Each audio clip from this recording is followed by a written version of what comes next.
విజయవంతం చేద్దాం వైఎస్ఆర్సీపీ పోరుబాటను విజయవంతం చేద్దాం. అందరూ కొంచెం దయచేసి స్లోగన్స్ చేయండి. విజయవంతం చేద్దాం వైఎస్ఆర్సీపీ పోరుబాటను విజయవంతం చేద్దాం వైఎస్ఆర్సీపీ పోరుబాటను.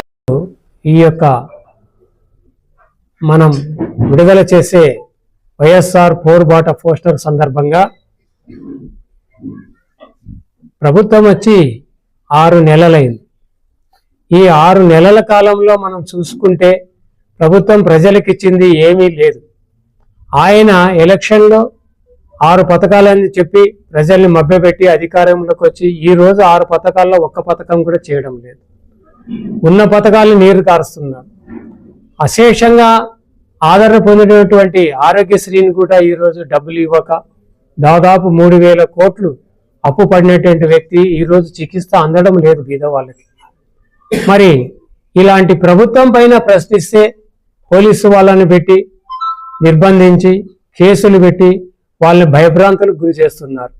ఇలాంటి ప్రభుత్వంలో మొన్ననే ఎన్నికల్లో అయ్యా సీఎం జగన్ గారు మొన్న ఎన్నికల్లో సీఎం జగన్ గారు విద్యుత్ ఛార్జీలను అధికంగా పెంచినారు, మీరు మమ్మల్ని అధికారంలోకి తెస్తే విద్యుత్ ఛార్జీలు తగ్గుదల చేస్తామని చెప్పి అధికారంలోకి వచ్చినాక ఈరోజు దాదాపు 6,000 కోట్లు సంబంధించి ప్రజలపై భారం వేస్తున్నాడు.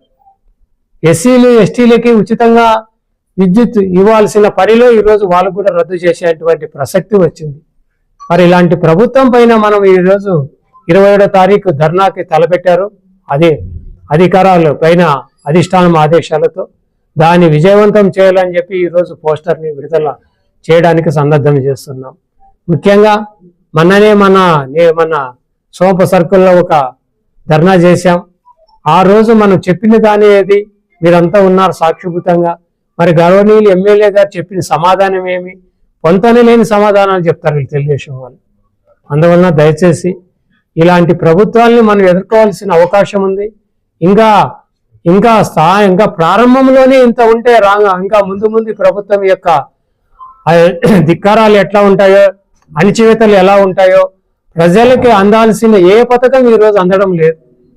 ప్రజలు భయభ్రాంతులై ఏం ప్రశ్నిస్తే మమ్మల్ని ఏం ఇబ్బంది చేస్తారని చెప్పి మౌనంగా ఉన్నటువంటి పరిస్థితి ఈరోజు రాష్ట్రంలో కనపడతా ఉంది. అలాంటి ప్రజల్ని మనం చైతన్యం చేయాల్సిన అవసరం ఉంది. ఈ యొక్క పోరుబాటుకి అత్యధికంగా మన యొక్క వైఎస్ఆర్ పార్టీ తరపు నుంచి కార్యకర్తలు హాజరై ఈ యొక్క పోరుబాటుని విజయవంతం చేస్తారని చెప్పి ఈ అవకాశం ఇచ్చిన పెద్దలకు కృతజ్ఞతలు.